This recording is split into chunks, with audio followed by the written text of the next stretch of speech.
And we're back again with another edition of the Lakers Fast Break podcast. It's Gerald Glassford coming right back at you here from Pop Culture Cosmos, the Lakers Fast Break, and Inside Sports Fantasy Football, welcoming you to another great episode of this program.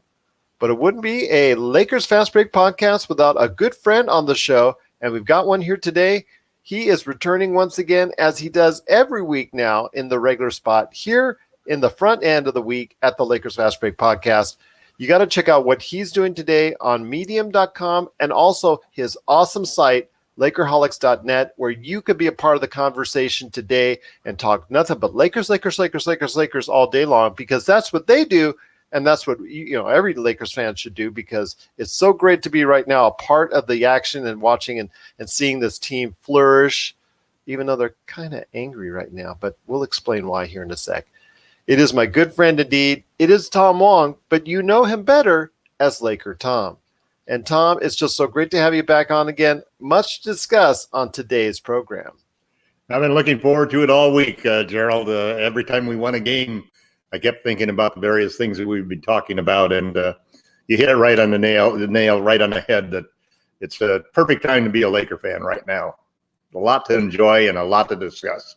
There is a lot to discuss, my friend, and we will go over that here in a second. We'll discuss some of the things that we saw in the most recent trend of games, i.e. the games at Miami and also as well at Atlanta just yesterday as we're recording this. So I want to first say off that right now the Lakers are at 24-3, and they're tied once again with Milwaukee as far as having the best record overall in the NBA.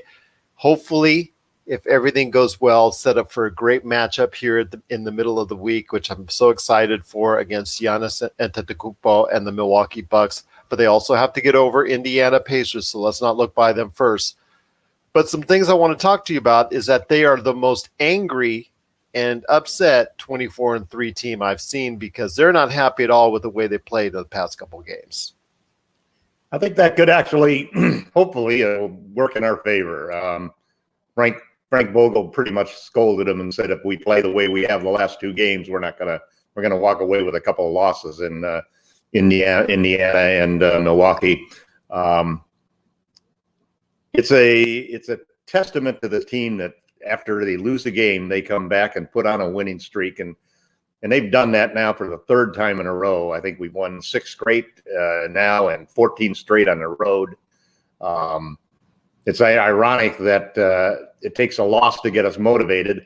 So I think that the silver lining maybe in the last 2 games' performances, where we eked out wins against Miami and eked out wins against the Hawks, the silver lining could be that this could be the equivalent of a loss to us, and as far as motivation goes, and reminding the team that, if we play our game the way that we're supposed to play, and we go out there, that we should be able to start another win streak, starting with the Pacers tomorrow night, and then hopefully culminating on Thursday night against the Milwaukee Bucks.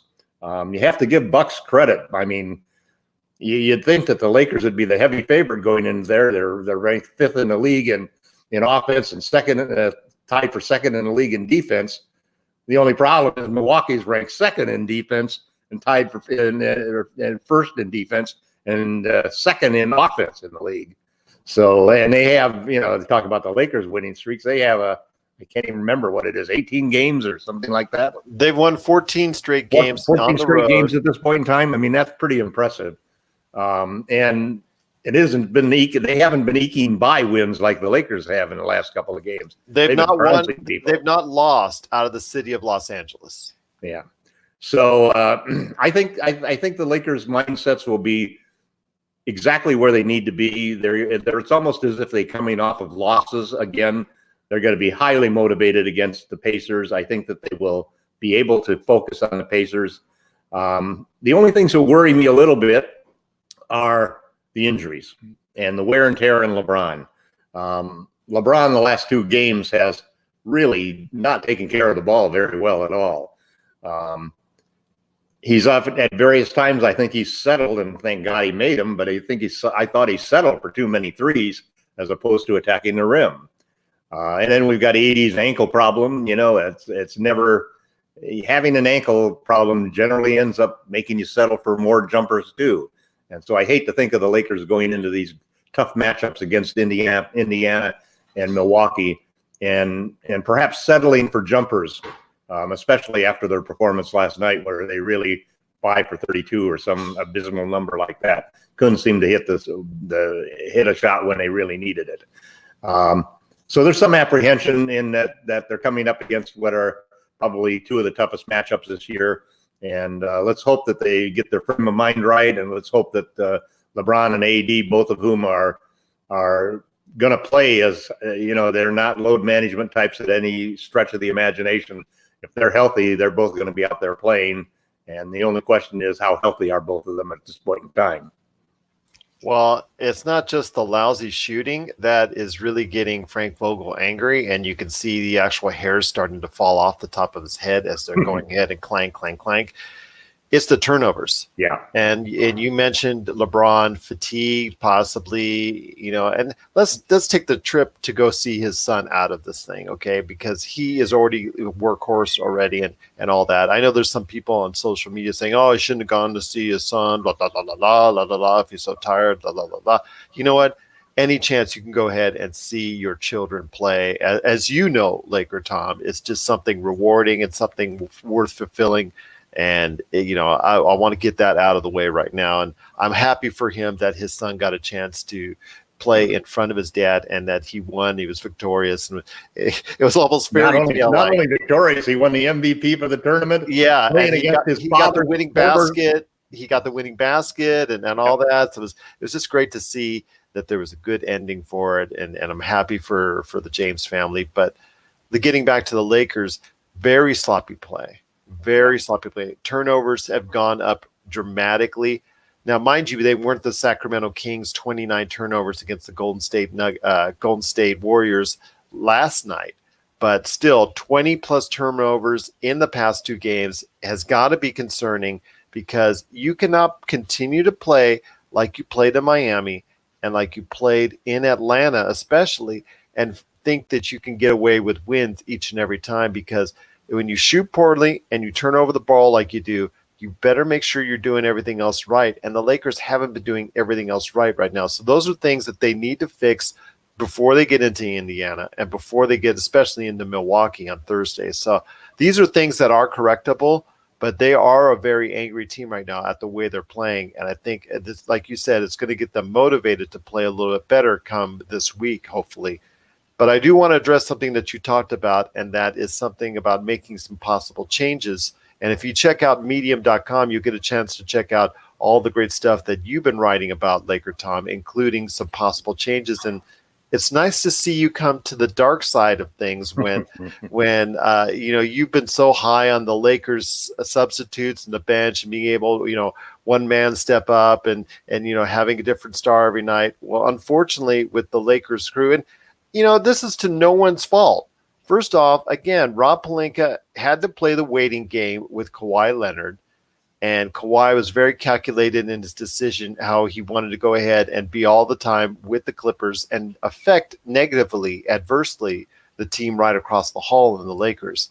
And it was very pointed. And, you're left getting whatever you can get. And what he got was very good. But at times, like you see, there is a problem when it concerns not having that third main player in there.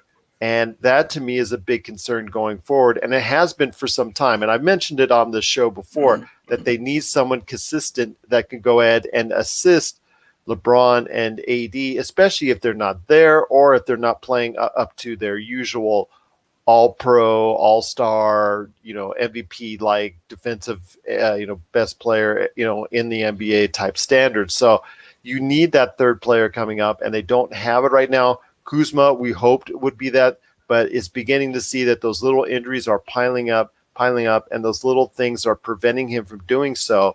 So I ask you, my friend, you had some thoughts. You're starting to turn over to the dark side about possible trades. Now, I read your trades. And in a world where the Lakers fans would love to have those trades, if I'm a GM, I'm going to talk to you honestly, my friend. I think there are better trades out there. But, so you made some good suggestions. And with the Lakers' limitations, it's going to be hard for them to pull off any kind of trades. It's going to bring them back a third player that can go ahead and contribute to them in the way that they need them to. Yeah, I have mixed feelings about the situation with the team. In many ways, you can see that in the articles I write. I wrote one article about how the Lakers don't need a third star. And there's some awful good evidence that they really don't, because basically if you go through game by game logs, which I did, somebody's always stepped up in almost every single game. And in fact, the Lakers have averaged 4.5 double digit scorers in every one of their games. So even going back to the Clippers game, they had Danny Green with 28 points. So it's not the same guy that comes through every day. And very often it's two guys and sometimes three guys that, additional to LeBron and AD, will score double digits. And so there's part of me that says that, hey, we're worrying about something that's crazy to worry about. There's another part of me, though, that says that when we get into the playoffs and everybody's elevated their games, every team is going to be better than they are right now, as long as they don't have injuries. I think when you get into the playoffs, that we're probably going to need a third star. And so I think if the month of January, the rest of December and the month of January are going to be critical. And I see two things happening. And as you indicated, Gerald, we don't have many trading opportunities because we don't have the chips to trade. We've got three guys who have no trade clauses in their contract. And even if Kuzma gets hot and plays to a level where he becomes more attractive, because you know how much I love Kuzma. He's actually on LakerHolics.net, my avatar. And we've appreciated him from day one since he's been here in Las Vegas when he played in the Summer League, and we were there to watch his first game and all that. But he has not played as well the past 2 years. So someone that has not played as well as he did in his first year, he is becoming, even if he steps up, he is still not as attractive to GMs out there because of the fact he's not played as well as he had in the first year. And it also, as well, his contract is cheap, which normally would be great. But the problem is you can't trade for a substantial player with a cheap contract because you have to balance it out. Yep. And unfortunately, what you want to unload with that contract, and you don't have any draft picks, are players at number 13, number 14, number 15 that aren't really attracted to other teams. So you're a little bit of a quandary, my friend. And the only desirable player right now on the Lakers that maybe GMs would target is not, how should I say, is not the Christmas gift, I think, that all these GMs want. So they'll be looking in other directions. I mean, you could name a couple other teams off the top of my head with more promising things, like Denver. Denver, you could go ahead. There's a lot of talent there that has played a little better level than Kuzma.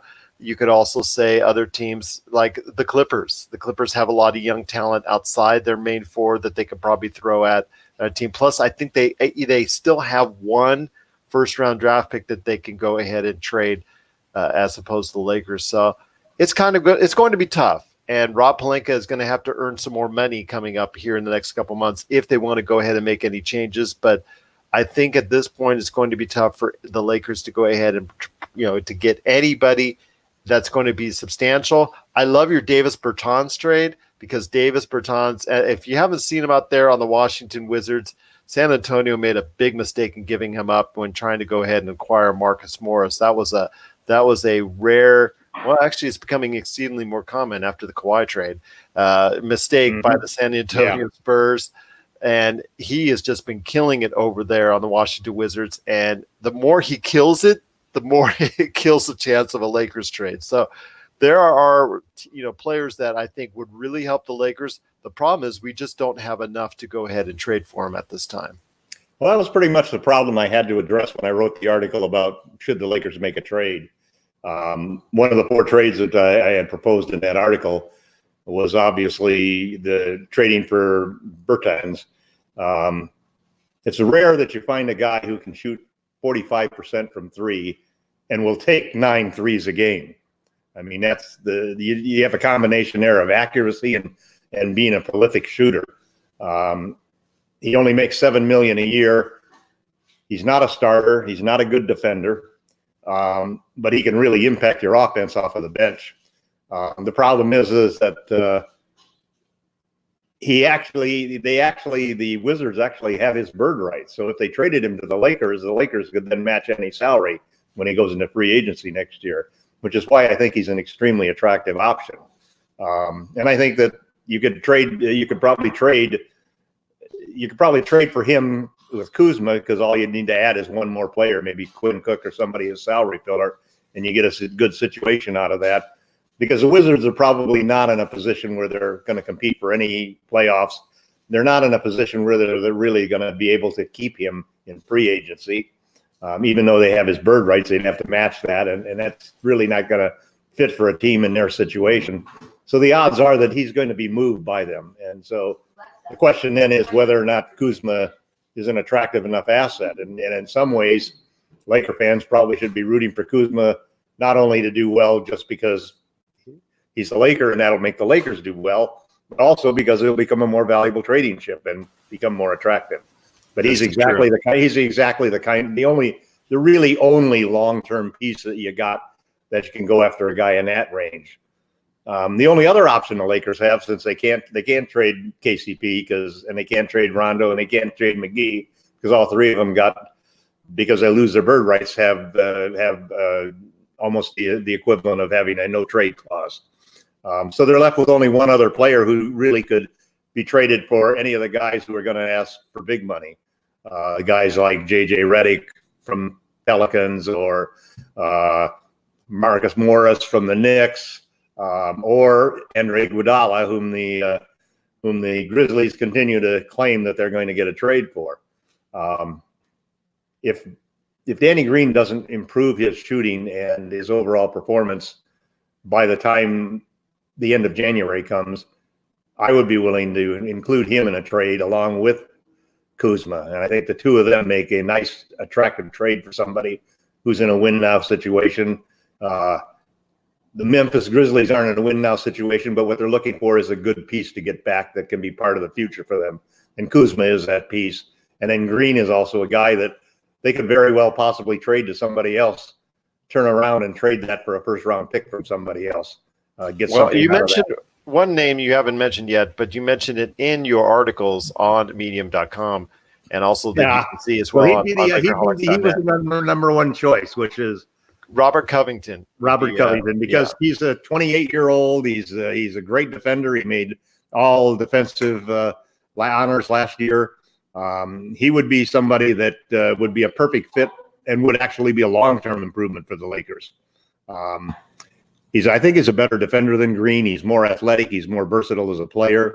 There's going to be a lot of teams going after Covington, so it's going to be interesting. These trades all make sense for the Lakers. The only question is whether or not whether the team that the Lakers are trying to trade with have better opportunities from other people who are going to be hungry to get trades. Like the trade for Iguodala, I wouldn't do that unless it was to keep Iguodala from going to the Clippers, for example. And I think that's a trade that you make, even though Iggy's older, and you can't deny that we're still even with AD on the roster, we're still in a win-win now type situation with LeBron James as just turning 35. So you have to do what you can do in order to get that 17th NBA championship. And if that means that the Lakers have to act a little bit like some of the baseball teams do, where one championship is worth destroying the whole team for the next 20 years, then they have to do what they have to do in order to get a chance to win a championship with LeBron before he's gone. If you could get Robert Covington and also as well Jeff Teague off the team in the same trade, that would be a beautiful trade. That would be a great trade. So that's just my two thoughts on that, because Jeff Teague is that under the radar player that they always say, is a deficiency, but yet whenever I see him play, or he has the capability. He plays well against the Lakers, doesn't he? Yeah, he plays well against the Lakers, and he is able to go off for 20 or 30 if given the opportunity. And he's just someone that's under the radar that I think could also help coming off the bench, or if you need him as a starter, somewhere he just fits in. And, with him and Robert Covington, if you were to get back those two in a trade, I would do that right now with whatever the spare Well, parts when you look at the people, that's Covington probably would be at the top of my list. Bertans right after that. If I had to trade for Iggy in order to keep him from going somewhere else, I would probably do that trade.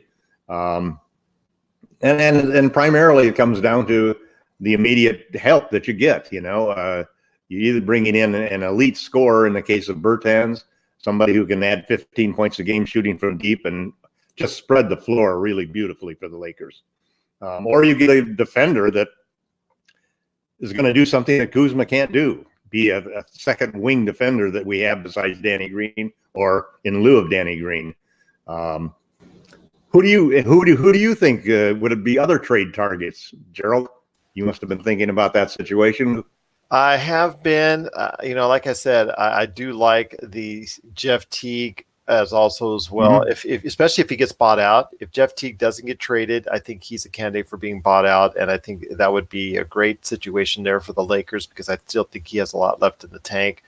Looking at the rosters right now, it's tough because you see a lot of teams middling right around 10, 11 wins that still think they have a playoff chance. So they're not going to be real big sellers per se, unless they actually think that they're going to go ahead and not make the playoffs. Yeah. But teams like Oklahoma City, Danilo Gallinari, who is going to be a hot trade target, he might actually stay on the team if Oklahoma City still stays in the playoff chase. Each and every one of these teams, like Sacramento, there's good players on Sacramento on there. Bogdanovich.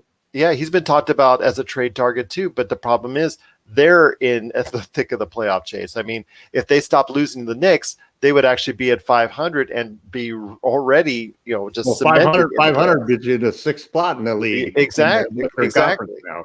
Yeah, it does. So, I mean, West has turned into the East. The seventh and eighth seeds are losing records at this point in time. Yeah, and what about Portland? I mean, Portland has, CJ McCollum. He's going to be a trade target if the Portland Trailblazers do not continue to do well. So that's somebody right there that the Lakers couldn't get, but that's someone who's going to be a major name that's going to be out there. I mean, there are a lot of players on the East side, on those last teams. Marcus Morris, you mentioned with the Knicks, and the 15 power forwards and the 13 lousy point guards that they have on that team.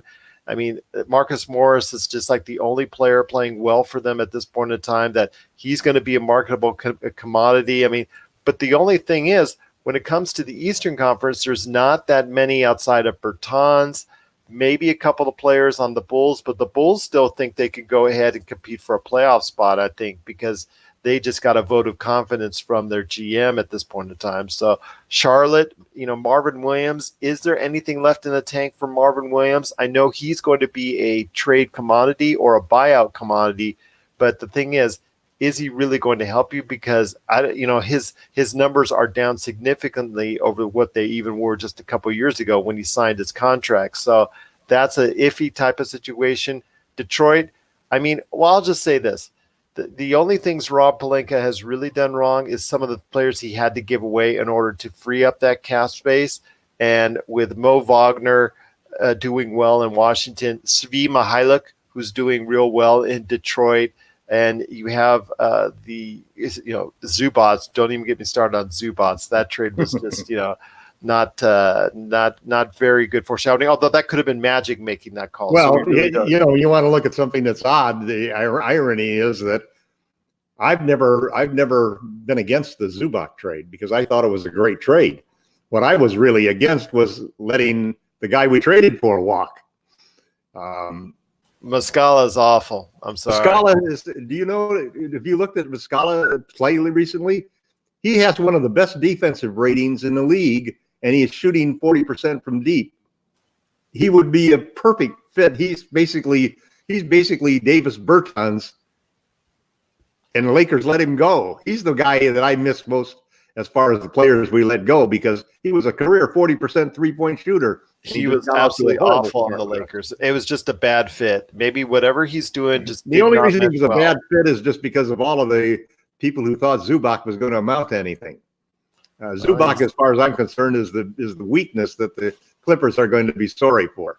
He may be the weakness, but he's still on a pretty good team right now, playing rather well. He's playing okay, but you're right. They do need, that's where their weakness is Right. up front when it comes to the Clippers. And that's where the Lakers can take advantage. But that's a playoff conversation for another day. But it gets back into my latest article, which is basically that the Lakers are dominating the center position.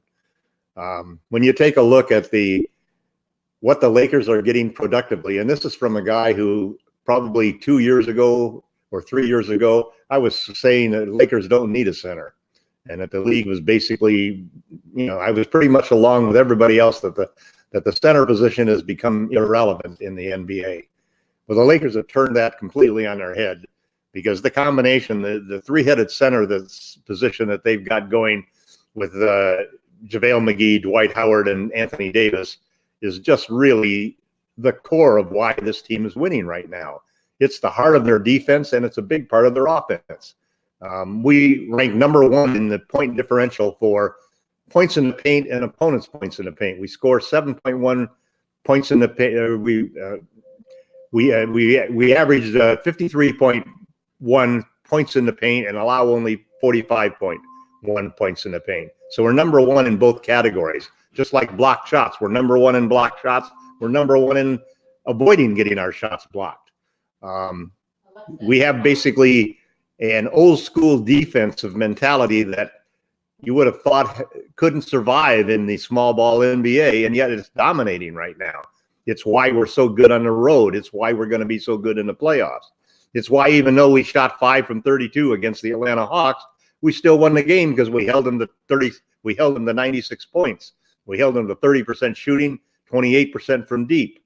So there's a lot that is really hanging on the fact that we built a team with three really good centers, and we got a fourth guy on the bench, DeMarcus Cousins, who I think is going to be the starting center next season, and eventually be the second star alongside Anthony Davis. So there's a lot of things that can happen in a short period of time. I don't see the Lakers taking a big risk in making a trade. I think if they do a trade, it's going to be a small trade. I think that there's a feeling on the team that everybody is valuable. We had 9 guys averaging between 5 and 11 points a game. And the only guys who weren't, practically the only player who wasn't, is Dudley, who's come in and been a key element of the wins in the last 2 games. He's played very well. He's hit key shots when he needed to. He's played outstanding defense. And he's basically shown that these are the type of guy that you want to have in that 12th, 13th, 14th position, just like Cook and just like Daniels, that you can call them on them every few games and they'll come through and they'll make some points. They'll hit some threes. They'll make some smart moves. And Vogel's done a great job of trying to balance all of that out. So it remains to be seen in my mind whether or not we really need to make a trade. I think a lot of it also depends, like you say, on what's going to be available for the pieces that we have to trade. We don't exactly have a chest full of great chips. We don't have money to match salaries in a lot of cases. And then there's also the whole issue that you're 24-3. You're 24-3. How much do you want to change? You've got a chemistry that is probably the envy of the league. You've got 14 players out there plus DeMarcus Cousins who seem to really all love and get along with each other. So sometimes you can screw things up really badly. After the bad chemistry we had last year because of all of the trade talk, I think that Pelinka is going to be very careful this year.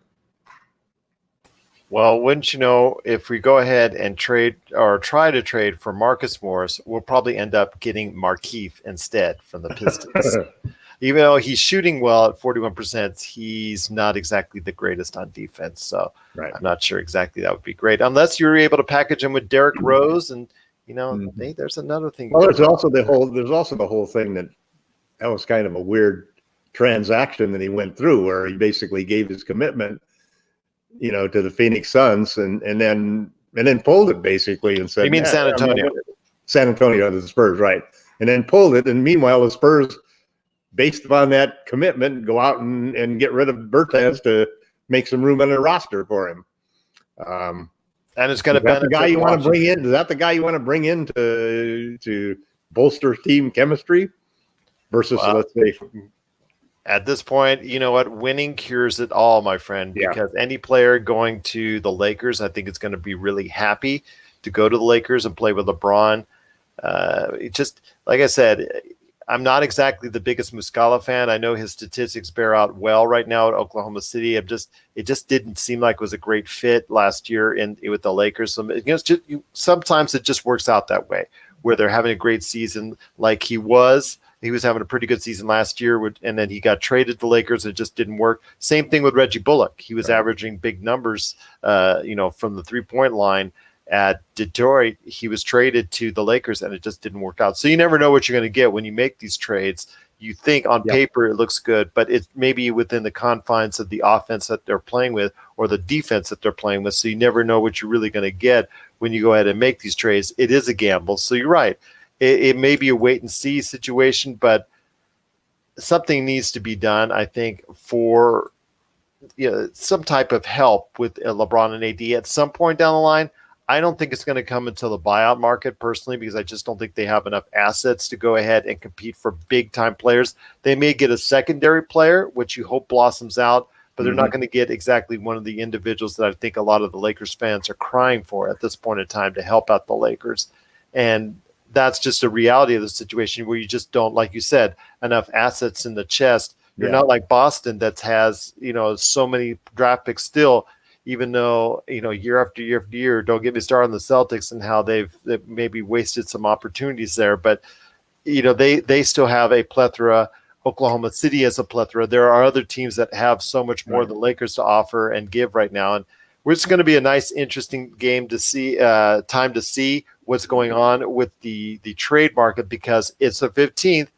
Over 400 players are now able to be traded at this point in time that got freed up as of the 15th. So it's now the talking stage where GMs are going to start having those conversations, and it's going to be interesting to see where those conversations lead. So I'm excited. I love trade season. I just absolutely it gets me going. Just it's trying pretty to find irresistible to not want to propose a trade here and there. Yeah, who goes here?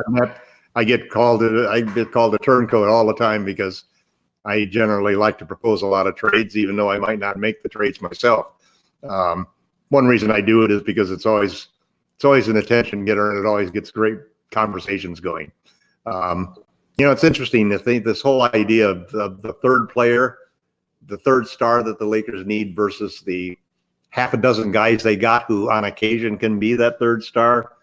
It's a lot like I always see a parallel between the Yankees and the building a bullpen of 6 or 7 guys that you can bring in for different batters or different innings and so forth, versus having one consistent third reliever, the reliever who can go and pitch you 5 or 6 innings, and just take a game all the way up to your closer. When you count on 5 or 6 guys, almost for sure 2 or 3 of them aren't going to come through. Whether if you count on one guy who can be that third scorer, chances are he's going to come through 5 or 6 times out of the 5 or 6 times you put him in there. So it would be nice to have that third star. I probably agree with you that we don't probably have the trading chips to really get that unless we get a great deal. And we probably have to give away more of the future than we would want to give. So we'll have to wait and see what happens with all of that. But wouldn't it be nice? What could change everything, though? What could change everything is what happens in the next 11 days. If let's say we sweep the Pacers, the Bucks, and the Clippers, and we have a happy Lakers Christmas party, I think then there's going to be a very strong desire to keep that roster together down to the 14th and 15th player on a team. And I think it would take somebody really powerful to go into the buyout market like Iguodala to make us even get rid of Quinn Cook or Daniels or Dudley. I think that there's a tendency to really think of the team as a family. And if we go through and win those 3 critical games coming up, I think that we'll stand pat. But wouldn't it be nice to know if we had a nice Jrue Holiday JJ Redick combination coming there, or maybe let's say, going to Indiana if they start to falter without Victor Oladipo and getting Sabonis and Brogdon, which is you can't do because they just cost too much right now. Right. But it's nice to dream these trades, isn't it? Yep, it is. It is. Well, all right, my friend. It's been great talking to you today. But before we head on out, you got to let me know exactly what's going on with everything at Lakerholics.net, because everybody needs to be part of the conversation today. What is that conversation going on at Lakerholics.net? Well, there's just kind of two themes going on. One theme that we just got done with was the trade thing, and I think I was probably maybe the only person on the site that basically was in favor of making a trade. It seemed like everybody else was saying, no, let's not do that. And then the other issue is swing a little bit more after last night's game, swing a little bit more that, we need to do something. We need to have that third star. So I think that we're sort of split between it. Everybody realizes the situation we're in. Everybody loves the roster we have. We all love the way that Vogel has basically given every single player on that roster an opportunity to be a contributor. And I think that's one of the things that really, really solidifies the chemistry on a team, because everybody does feel like they're going to get a chance. And Frank Vogel's done a terrific job of giving everybody a chance. Even Dudley, the last couple of games, he gave Dudley a chance to play, and Dudley performed, I was impressed. But he isn't getting thrown out of the game, mind you. Yeah, well, but getting thrown out of the game by going to the defense of one of his teammates is something that is pro chemistry, is no matter how you say it. I don't think it's the same as kicking somebody in the groin like Rondo did. Yeah. But Dudley's basically reaction was he's the guy. He's going to be the enforcer. He understands his position on the bench and where his value comes to this team. But to watch him miss two threes in that game, and then come back and LeBron made a great pass to him wide open, and he still took that three. That tells you that's a pro's pro there. He wasn't, he was going to do his job, and thank God it went in. But well, I think I remember on a much earlier podcast, on the Lakers Fast Break podcast, I think I said something to the fact that when it comes to Jerry Dudley, I thought he would get kicked out of more games by this point in time this season. So I think he's behind on that quota, but that's what he does. He intimidates. Right. He's there as an instigator. He's him and I'll tell you what, Howard, they're just, you got to count. I was counting on more, seeing especially the way Howard plays and gets some people on the other team angry. It just, I'm surprised they haven't been thrown out as many games as they have been. So it's just something Vogel likes that about Howard. Vogel has said clearly that Howard's job is to be physical, and he doesn't mind those fouls. He'd like to take away a few of the dumb ones, but pretty much Howard lets you know that if you're going to play the Lakers, you better be ready to bang, because he's ready to bang. Well, there was things in Lakers life that I've come to know in the recent times, and not too long ago when Julius Randle was on the team, you could always count on 2 or 3 offensive fouls per game. And then when it comes to Dwight Howard, for a while there, you could count on a foul within the first minute. So it'd be like, I didn't do anything wrong. What are you talking about? He'd always have that look, and it's just like, okay, he's kind of quelled that a little bit for now, but yeah, you're right. He's there to play hard, to go ahead, and he's on limited time, so he's there to just give it all. And his 5 fouls, you just throw them out there and say, you know what, just go get them. Let's go get them. And he had a great game against Atlanta. He made some critical rebounds and some critical blocks that we really needed. One thing I remember talking with in one of the conversations we had at Lakerholics.net was one of the guys saying that we got nobody but AD and LeBron and then I said, that's crazy. You don't understand the effect of the team, and that a win has to be a team win. And I went down the line at the 6 out of 6 free throws for Danny Green, the 5 rebounds by Dwight, the 3 block shots by Dwight, and you can go down the line and see the contributions of various players. KCP made some great defensive plays. His defense has been outstanding lately. And And so even these guys that we're talking about trading, Kuzma has had some moments and so forth, and Danny Green has definitely had some moments. So it's hard when you look at the players like that, and everybody was hard. It was hard on everybody in the Lakers to trade all those people for AD. But when you watch AD and see what he's contributing to this team, I would do it over again. You would send a couple of more of them out there. He still would have been worth it. Well, I also want to send a doctor maybe out, maybe a doctor along with that, maybe to go ahead and make sure he stays healthy, because boy, watching him sometimes, especially last night when it concerns turning the ankle and all that is, he gets your blood pressure started. He used to be nicked up all the time. Yes. And he missed a lot. He never had a serious injuries, but he's always missed like 10 games a season. 10 to 15. Yeah, more than that. Notice once he got to the Lakers, that no longer happened. Well, he's still getting nicked up. He plays through the dings, though. Yes, he plays through the dings for now. And I hope that continues, although it would be nice to see both him and LeBron at some point in time, although we know LeBron has been very against load management of any type until the Lakers clinch and there's nothing to play for. So let's hope, like you said, the Lakers are ahead by 5 games in the loss column right now in the Western Conference, which is truly an awesome thing to say at this point. So let's hope they get so far ahead that they can go ahead and clinch a little early, like let's say about 3 weeks early, 2 weeks early. They have a stretch between January and early February where they're only playing half a dozen teams that are over 500. They really have an easy part of the schedule, which then tells you that the month and a half after that, they're going to be loaded up by hitting hard teams on the road trips. But you look at the Mavs. The Mavs have got 4 really tough games. They're going to lose their next 4 games.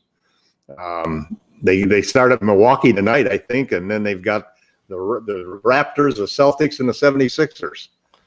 Yeah, no Luka. Yeah, that's going to be a tough matchup for them. Yeah. If we can take the Bucks down and take the Clippers down, we could head into the new year with maybe a 7-game lead. It's possible. It's possible. Didn't think at the beginning of the season we would be talking about that. Mm-hmm. Be honest with you, because again, I thought the Lakers would also follow those paths that so many other teams are, facing with, not being in the lineup every day, resting every now and then, conceding a game here and there. But there is no concede right now with the Los Angeles Lakers. It is great to see. I'm hoping that we'll at some point in time talk about the great things going on with the Lakers, and hopefully a Lakers win coming up in Milwaukee and Indiana, and also as well Denver, and when they come back home and play Denver, all leading up to Christmas and the Clippers game. One last thing before we go, I got to ask you this. Your thoughts on the week coming up for the Los Angeles Lakers? Who do we play this weekend? We play Denver at home. Denver? So we've got that's a hell of a 3-game stretch right there. I thought we were done with those. So you're telling me that we got Pacers, the Bucks, and the Denver Nuggets as our 3 teams this week? Well, I had predicted 5-0, which means that's covered already. I've already covered the Bucks and the Pacers. So I'm going to say that we're going to go 3-0. That'll put us at 27-3 for the first 30 games. I think we're going to win all 3. We'll have to wait and see. I'm hoping so as well, my friend. I'm hoping so as well. I think a big part of it, obviously, will be staying healthy, and hopefully that AD can, is able to play against the Pacers and against the Bucks. But that, I think we've reached the point where we're going to finish December strong. And I think that we're going to go into the new year clearly, either the Bucks and Lakers are going to be 1-2 or 2-1 when we go into the new year. But I think that this team knows how to win. They're built for playing on the road. They're built for playing in the playoffs. And I think that the superstars on this team are going to be able to take care of the record. And I think the contributions from the other players are going to come up. We've got a lot of guys who can step up. So as one of the one of the guys on the blog said, I'm not going to bet against the Lakers at this point in time in the season. Once again, it's LakerTom, aka Tom Wong. You got to check out what he's doing today on his articles on medium.com, but also as well on Lakerholics.net. Be part of the conversation with so many great Lakers fans today at Lakerholics.net. And for us right here at the Lakers Fast Break, if you have a question for us, please either Lakerholics.net or you can shoot it out to us today on the Twitter at Lakers Fast Break or LakersFastBreak@yahoo.com. Send us an email there. And please, if you're listening to us on Apple Podcasts, we would truly be immensely grateful if you go ahead and give us that 5-star review. That's right, that 5-star review on Apple Podcasts. Every time you do so, it helps improve our performance, our viewability, our visibility, so that we become more attractive and more, a bigger option as far as for Laker fans out there to go ahead and say, hey, this might be a great show worth listening to, and that's the Lakers Fast Break podcast. Because if you enjoy it, and also if you can, tell a friend. If you got Lakers fans out there, tell them about our show, because we truly appreciate any great feedback that we get for us right here at the Lakers Fast Break podcast. So for LakerTom, this is Gerald Glassford. Thank you so much for listening. I'm hoping for a great week as well. And again, I'm going to say it next week, and I'll probably say it on every other podcast that's coming up leading into Christmas. But I just wanted to wish everyone out there, LakerTom, you definitely, most definitely as well, a beloved and blessed holiday season. And to you and your family, and to everyone out there, the Lakers family and Lakers fans out there, a wonderful holiday season. Hope it's safe, and hope it's a merry one for you as well. Any last thoughts? Nope. Merry Christmas to everybody. There you go. There you go. Although we got to get you. Let's have a Lakers Christmas this year. Well, let's have a Lakers Christmas, but I got to get you on so you can go ahead and check out my Lakers Santa hat. So I got to have that on for next week's show. So let's save those Yule tidings for next week's show, indeed. All right. So for LakerTom, this is Gerald Glassford. Thank you so much for listening to us right here at the Lakers Fast Break podcast.